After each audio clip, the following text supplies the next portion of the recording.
Great morning, ji. Great morning, Bhupesh Anand. Bhupesh Anand. Bete, just now we have completed quantitative methods.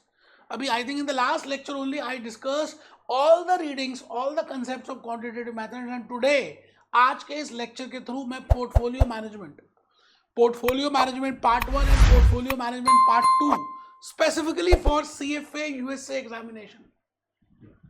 बेटे मैंने CFA USA examination के लिए part 1 में I think you are all aware that portfolio management has been divided into 2 parts. पहले एक ही part होता था portfolio management, but the point is, the need is कि अब उन्होंने उसको 2 पार्ट्स में डिवाइड कर दिया, part 1 and part 2, because of this logic जो मैंने लॉजिकली आपको सभी लेक्चर्स में बताया. If I say CFA, chartered financial analyst की बात अगर हम करें, all those 10 subjects can be divided into 3 parts. First part है एनालिसिस. हम सबसे पहले एनालिसिस करते हैं. For example, you want to go for CFA, which course is to be preferred. CFA USA करें, CMA USA करें, FRM करें, CFP करें, CPA करें, विच कोर्स. तो आपने क्या किया, पहले एनालाइज किया, एकदम रजिस्ट्रेशन नहीं कराया. You have not paid examination fees, पहले आपने एनालिसिस किया. Similarly, whenever as a chartered holder, whenever as a portfolio manager, whenever as a consultant, whenever as an investment advisor, whenever as an analyst, you want to, firstly you have to analyze the things. तो इसमें जो 10 subjects हैं, जैसे मैं सभी lectures में आपको बताता ही रहता हूं कि बेटे वो जो 10 सब्जेक्ट्स हैं उनका बड़ा एक लॉजिकल रिलेशनशिप है. आप सबसे पहले एनालिसिस करते हैं. एनालिसिस में मैंने कहा 4 सब्जेक्ट्स हैं, जैसे आपको देखा, आप देखिए फर्स्ट मैंने लिखा CFA USA chartered financial analyst. उसके बाद यहां पर मैंने बेटे थ्री स्टेप्स को डिवाइड किया, that these CFA USA I can say can be divided into 3 parts. First is analysis part. ये एनालिसिस पार्ट है बेटा, ये एनालिसिस पार्ट है, this is analysis part. Second is investment part. अगर आप देखें तो second is investment part and third is management. Logically समझना है कि why these 10 subjects are there and how they are interrelated. I have delivered so many lectures in that, I have discuss that. But जब भी मैं नया subject start करता हूं ना, जैसे आज हम पोर्टफोलियो मैनेजमेंट स्टार्ट कर रहे हैं, पार्ट 1 और पार्ट 2 दोनों, तो मैं जनरली क्या करता हूं, आपको दोबारा से उस बात को समझाता हूं कि बेटे एनालिसिस आप पहले करते हैं, फिर आप इन्वेस्टमेंट करते हैं और फिर उसको मैनेज करते हैं. जैसे एक लड़के की और लड़की की मैरिज होने से पहले लड़की के मम्मी पापा पहले क्या करेंगे, लड़के को एनालाइज करेंगे कि लड़का कैसा है, उसके पेरेंट्स कैसे हैं, वो काम क्या करता है, पढ़ा लिखा कितना है, कहाँ जॉब करता है. सपोजिंगली लड़की CFA है तो बेटा लड़का भी वो उसी अकॉर्डिंगली देखेंगे. इट मीन्स लड़की के मम्मी पापा क्या कर रहे हैं, लड़के का एनालिसिस कर रहे हैं. अच्छा, लड़के का एनालिसिस करने के बाद उनको लगता है ठीक है जी, इनके माता पिता भी ठीक है, इनके पास अपना घर है, भाई बहन इतने नहीं है, गाड़ी अपनी है, बंगला अपना है, ऑफिस में काम करता है, पॉजिटिव थॉट है. आपने एनालिसिस के बाद फिर एक डेट मुकर्रर हो जाएगी, आप इन्वेस्टमेंट कर देंगे, डेट ऑफ मैरिज. अच्छा, डेट ऑफ मैरिज होगी, सारे कार्यक्रम होगा, तो अगले दिन सुबह 4 बजे तारों की छाव में डोली चली जाएगी और उसके बाद कुछ रिटर्न और रिस्क होगा. That is management. So my dear friends, CFA USA, these 10 subjects are divided into 3 parts, I will say into 3 steps. The first step is analysis. The second step is investment and the third step is management. और बेटे जब आप analysis करते हैं, आप मुझे बताइए analysis के लिए आप क्या क्या सब्जेक्ट्स लेंगे, because there are 10 subjects and I have divided into these 3 categories. First part is whether I want to invest in India or whether I want to invest in Pakistan or whether I want to invest in China. Let it be, these are the 3 options. आप Morgan Stanley के London में बैठे हुए manager हैं and you want to invest 10 CR, 100 CR, 1000 CR in these countries. Let it be India and Pakistan. So firstly you will analyze the economics of India and Pakistan. It means whenever I want to analyze the things, these are the 4-5 subjects which are very important. And now I did portfolio management part 1. बेटे आपको पता है portfolio management part 1 अलग से है और portfolio management का part 2 अलग से है, और इसके पीछे logical reason है. आज तक आपको किसी ने रीजन बताया नहीं कि भाई why part 1 is separate and part 2 is separate. पहले नहीं था, because part 1 is in analysis. Because in portfolio management part 1 आप क्या करेंगे, आप रिटर्न की बातें करेंगे, रिस्क की बातें करेंगे, पोर्टफोलियो की बातें करेंगे, सिक्योरिटी की बातें करेंगे, इन्वेस्टमेंट की बातें करेंगे, स्टैंडर्ड डेविएशन की बातें करेंगे, कोवेरियंस की बात करेंगे, कोरिलेशन की बात करेंगे, इंडिफरेंस कर्व की बात करेंगे. It means you are analysing the things in part 1. And in part 2, you are planning, you are preparing an investment policy statement, you are planning for a client, you are taking a risk appetite, you are calculating the risk profile, you are managing the risk, you are taking the behavior. तो जो 4 readings हैं, मैं तो chapters ही बोलूंगा उनको, जो 4 readings कह लीजिए, 4 चैप्टर्स बोल दीजिए पार्ट 2 में, that is portfolio management and overview, portfolio planning, behaviour aspects and last is introduction to risk management. बेटे वो मैनेजमेंट का पार्ट है, इसलिए पार्ट 2 को अलग कर दिया और पार्ट 1 को अलग कर दिया बेटा. अब देखो एनालिसिस करना है तो 4 सब्जेक्ट्स हैं, 4 सब्जेक्ट्स आपको पढ़ने, rather 5 subjects. One is the economics, you will see the economics, what is demand, what is supply of that country, GDP कितनी है, पॉपुलेशन कितनी है, डेमोग्राफिक पोजीशन कितना है, मैक्रो पॉलिसी कैसी है, माइक्रो कैसी है, मॉनेटरी पॉलिसी कैसी है, फिजिकल पॉलिसी कैसी है. आप क्या कर रहे हैं, एनालिसिस तो कर रहे हैं. तो इकोनॉमिक्स एनालिसिस का पार्ट है. सो इसलिए चार्टर्ड फाइनेंशियल एनालिस्ट का जब आप कोर्स करेंगे and you want to become a CFA, the best charter holder, it means you have to firstly do the economics, quantitative methods. अब इकोनॉमिक्स इतनी बड़ी है, तो you have to use some tools. जैसे कारपेंटर के पास tools होते हैं, जैसे डॉक्टर के पास कुछ टूल्स होते हैं, similarly chartered financial analyst will have some tools, and with the help of those tools you can easily find out some conclusions. जैसे एक ब्लड टेस्ट में एक ड्रॉप ऑफ ब्लड से वी कैन फाइंड आउट कि इसमें कितना glucose है या इसमें कितना बाकी चीजें हैं. Similarly, with help of measures of central tendency, with help of dispersion, with help of sampling, with the help of hypothesis, with the help of so many other models, you can find out. आप quantitative method से उन सभी चीजों का, है ना, statistics से उन सभी चीजों की कैलकुलेशन का कंक्लूजन निकाल सकते हैं. तो quantitative method is also analysis part. And the third is financial statement analysis. Supposing I want to analyze Tata Motors, I want to analyze Nestle, I want to analyze HP, I want to analyze Apollo Tyres, I want to analyze Coca-Cola. तो मैं उनकी financials को देखूंगा. जैसे आप एक छोटे से बच्चे की परफॉर्मेंस को चेक करने के लिए आप उसकी रिपोर्ट कार्ड को चेक करोगे कि भाई उसके इंग्लिश में कितने आए, मैथ्स में कितने आए, इसमें कितने आए, इस सब्जेक्ट में कितने आए, ओवरऑल कितनी परसेंटेज आई, बिहेवियर कैसा है. सिमिलरली बेटे फाइनेंशियल स्टेटमेंट एनालिसिस का मतलब है annual report card of a company. It means it includes balance sheet, whether they are prepared as per IFRS or US GAAPs, because we are doing CFA USA. There is still a difference between US GAAP and IFRS. And in my financial statement lectures, I have told you, I have taken so many 2-3 lectures specifically devoted on this कि भाई IFRS में और US GAAP में कहाँ difference है.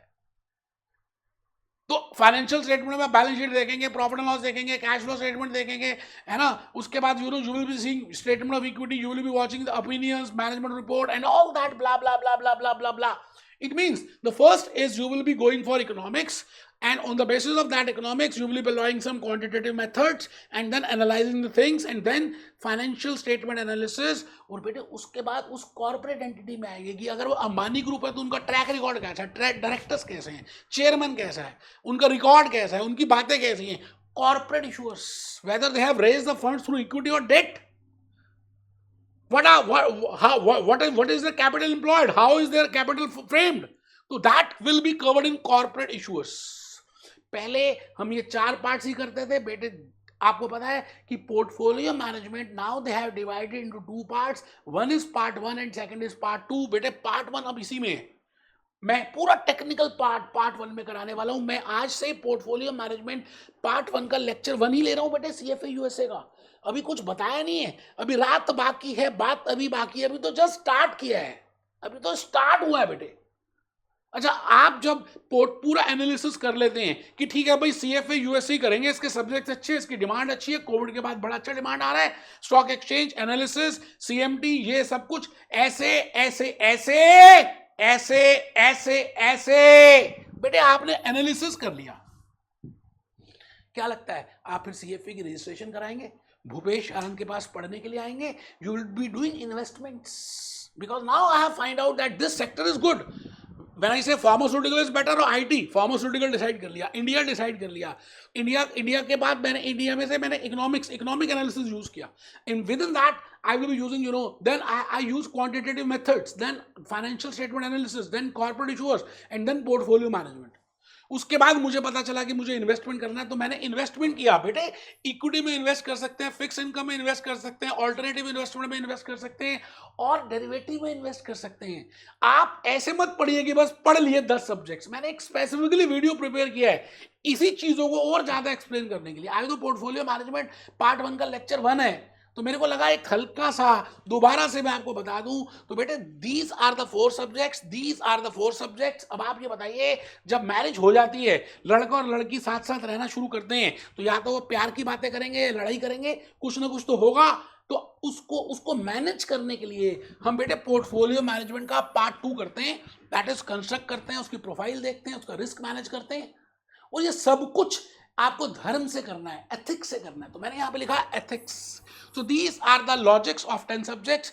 I have prepared a separate video in 10 subjects की formulation के लिए, वो आप देखना। मैं आज के इस लेक्चर के थ्रू पोर्टफोलियो मैनेजमेंट का पार्ट 1 कराना चाहता हूँ। तो मैं भूपेश आनंद आज के इस लेक्चर में ये बताना चाहता हूँ कि बेटे पोर्टफोलियो मैनेजमेंट है क्या, what I mean by portfolio, what I mean by management, what I mean by securities, what I mean by investment। अगर आप पोर्टफोलियो मैनेजमेंट का पार्ट 1 स्टार्ट करते हैं तो आप कुछ दिनों तक सो ही नहीं पाएंगे बेटे, ऐसे टेक्निकल बातें उन्होंने स्टार्ट कर दी। अच्छा, पहले लर्निंग मॉड्यूल का फर्स्ट लर्निंग आउटकम का दूसरे लर्निंग आउटकम से कोई रिलेशनशिप भी नहीं, उनको पता ही नहीं क्या रिलेशनशिप है। अभी आपको दिखाऊंगा, स्क्वायर भी दिखाने वाला हूँ, करिकुलम भी दिखाने वाला हूँ, और मैं अपनी स्लाइड्स भी दिखाने वाला हूँ, अभी कैलकुलेटर की बातें भी करूंगा। तो आपको मैं serial wise A to Z आराम से क्रोनोलॉजिकल ऑर्डर में चलेंगे, धीरे धीरे धीरे धीरे वन सीक्वेंस में पढ़ेंगे, जिससे कि आपको पूरी पिक्चर समझ आएगा। And I will be discussing all the learning module, सारे लर्निंग मॉड्यूल्स उसमें कवर्ड होंगे। आप उसकी टेंशन बिल्कुल छोड़ देना, बस आपको जैसा मैं कहूं आप मुझे खून देना, जैसे आपने बाकी सभी लेक्चर्स में, बाकी सभी सब्जेक्ट्स में you have prepared A separate register. तो बेटे इसका आपको अलग से सेपरेट मोटे वाला रजिस्टर बिट्टू का परचेज करना पड़ेगा। ऊपर लिखना पड़ेगा पोर्टफोलियो मैनेजमेंट, जैसे आपने क्वांट में किया था। एंड पोर्टफोलियो मैनेजमेंट में पहले हम पार्ट 1 डिस्कस करेंगे और फिर पार्ट 2 करेंगे। बेटे portfolio management is very very important for your life के लिए भी बड़ा इंपॉर्टेंट है। इसीलिए मैंने क्या किया, basic concepts in portfolio management, मैंने 15 कंसेप्ट्स अलग से, basic concepts in portfolio management. मुझे ऐसा लग रहा था कि that it is very difficult to directly cope up, जो बच्चे नॉन कॉमर्स के हैं, those who are from non science background, even for a commerce background, portfolio management is new subject, how they can start directly with that portfolio management part 1। उन्होंने तो सीधा high level की बातें start कर दी, नहीं आ सकता समझ यार। तो मैंने क्या किया, basic concepts in portfolio management के लिए ऐसे 10 मॉड्यूल्स, ऐसे 15 कंसेप्ट्स मैंने प्रिपेयर किए, और वो ऑलरेडी यूट्यूब में मैंने अपलोड कर दिए। आप देखिए मैंने यूट्यूब में उनको अपलोड किया हुआ है, देखिए इसमें मैंने बेसिक से स्टार्ट किया है। तो आपसे मैं यही रिकमेंड करूंगा कि पोर्टफोलियो मैनेजमेंट पार्ट 1 स्टार्ट करने से पहले, जो अभी हम करेंगे, आपको मेरे 10 वीडियोस मैंने ओपन रखे हैं। आपको ये 10 वीडियोस बेटे नंबर 2 में स्टार्ट कर रहा हूं बेटे, ये 10 in regard to portfolio management, that what are the basic concept कितने तरह के होते हैं उसको सीखेंगे। हमारी कांसेप्ट नंबर 1, ये देखिए मैंने पहला कांसेप्ट 2 टाइप्स, मतलब आपको ये 10 कंसेप्ट समझने हैं। मैंने बड़े प्यार से इनको एक्सप्लेन किया है, बताया, समझाया और इनको अपलोड कर दिया। तो if you are a commerce background guy और you are a non commerce background guy, और if you are not doing even any course, I will say basic concepts in portfolio management बड़े important है, जो आपकी life को बदल देंगे। आप देखिए मैंने एक पूरी प्लेलिस्ट बनाई है, कोई भी वीडियो आप देख सकते हैं। In this I have explained very beautifully. Good morning दोस्तों, नमस्कार, मैं भूपेश आनंद। ये देखिए, रिस्क इज द पॉसिबिलिटी, मैंने बचपन से मतलब स्टार्टिंग से बताया रिस्क क्या है। ऑफ रिटर्न, इसका फॉर्मूला ये है जी, रिस्क अपॉन रिटर्न इनटू मतलब standard deviation upon average return into 100। सब आई थिंक आप मेरी बात को शायद समझ चुके हैं। आप मेरे YouTube चैनल में जा सकते हैं, मैंने ये 10 के 10 वीडियोस डाले हैं। अब मुझे ऐसा लगता है कि शायद आप ये 10 वीडियोस देखेंगे तो इसमें टाइम लग जाएगा, बट मुझे आज से पोर्टफोलियो मैनेजमेंट पार्ट 1 स्टार्ट करना है, तो मैं थोड़ा सा इन सभी 10 कंसेप्ट का रिवीजन आपको कराऊंगा। बट पूरी पिक्चर देखनी है तो आपको यही कंसेप्ट देखने पड़ेंगे। मैं ट्रेलर दूंगा so that I can build a relationship. I can say that these are the things which are related. और आपके जो लर्निंग मॉड्यूल्स है ना, जैसे मैंने I have discussed in so many other chapters, वो लर्निंग मॉड्यूल्स आपस में इंटरलिंक्ड नहीं है ना, आपस में इंटरलिंक्ड नहीं है, तो उनको इंटरलिंक करने के लिए मैं अपने तरह से कंसेप्ट स्टार्ट करूंगा, अपनी बातें बताऊंगा, और उसके लॉजिकली उसके बाद हम चेक कर सकते हैं कि whether these are covered. For example in this there are 6 parts. Part 1 में 2 रीडिंग्स आर देयर, जिसको मैंने चैप्टर्स बोला है। जैसे पहला पार्ट है portfolio risk and return part 1। ऐसे लॉजिक्स बताऊंगा बेटे, आपने कभी जिंदगी में सुने नहीं होंगे। फिर portfolio risk and management return part 2, and then portfolio management and overview chapter 3। उन्होंने रीडिंग बोला, मैं चैप्टर बोलूंगा, ठीक है। उन्होंने लर्निंग मॉड्यूल बोला, मैं कंसेप्ट्स बोलूंगा। मैंने उनके कंसेप्ट्स यहाँ पे देखिए, मैंने सारे कंसेप्ट्स बना दिए, आप देख रहे हैं बेटे। पहली बार CFA USA की हिस्ट्री में ऐसा होगा कि मैंने पूरे रीडिंग्स को पढ़ा, करिकुलम को पढ़ा, स्क्वेजर पढ़ा, अपनी नॉलेज को ऐड किया, और उन सभी को चैप्टर्स को कंसेप्ट में डिवाइड कर दिया। आज तक किसी टीचर ने ऐसा नहीं किया होगा। और मैं सभी कंसेप्ट के साथ साथ आपको लर्निंग मॉड्यूल भी बताऊंगा कि ये learning module I have already covered. अच्छा, कई बार ऐसा भी होगा, फॉर एग्जांपल आप अगर चैप्टर नंबर 1 देखेंगे स्क्वेजर का लर्निंग आउटकम या करिकुलम से, तो उसमें रिटर्न की बात नहीं हो रही।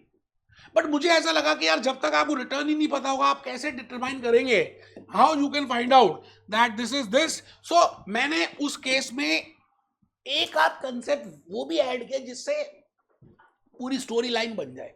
तो मैं पार्ट 1 में आई will be discussing with return, concept 2 risk, concept 3 types of investors, concept 4 portfolio risk, concept 5 frontier.